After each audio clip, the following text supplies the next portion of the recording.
మురళీ నాయక్ చిన్నవాడైన రాష్ట్రంలో చాలామందికి పెద్దలకు కూడా స్ఫూర్తిదాయకంగా ఒక పెద్ద వ్యక్తిగా ఎదిగాడు తన చావుతో. భారతదేశం కోసం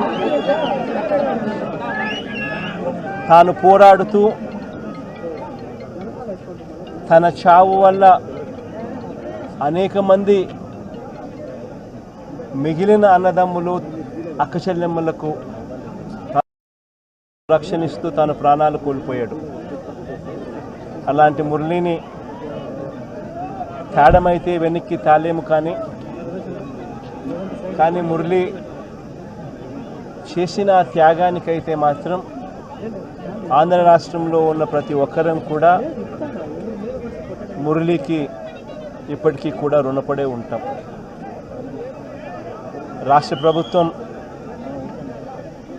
మొట్టమొదటిసారిగా ఏ జవాన్ చనిపోయినా కూడా ఆ జవాన్లకు ఇటువంటి ఘటనలో ఏదైనా కానీ ప్రాణాలు కోల్పోతే, దేశం కోసం పోరాటం చేస్తూ ప్రాణాలు కోల్పోతే 50 లక్షల రూపాయలు ఇచ్చే సాంప్రదాయం మొదలుపెట్టింది వైఎస్ఆర్సీపీ ప్రభుత్వ హయాంలో మొదలుపెట్టినందుకు చాలా సంతోషపడతా ఉన్నాం.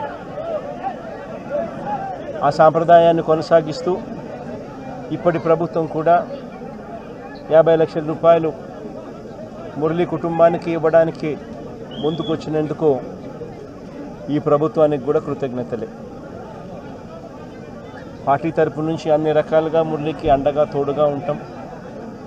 పార్టీ తరపు నుంచి ఒక 25 లక్షల రూపాయలు వైఎస్ఆర్ కాంగ్రెస్ పార్టీ తరపు నుంచి అండగా ఉంటూ ఆ కుటుంబానికి తోడుగా ఉండే కార్యక్రమం చేస్తాం. మనిషిని తాలేకపోయినా కూడా తాను చేసిన త్యాగానికి అందరం కూడా అండగా తోడుగా ఉండే కార్యక్రమం అయితే ఖచ్చితంగా జరుగుతుంది. ఇలా కుటుంబానికి మంచి జరగాలని, చనిపోయిన మురళికి తన ఆత్మకు శాంతి కలగాలని దేవుణ్ణి మనసారా కూడా కోరుకుంటాను.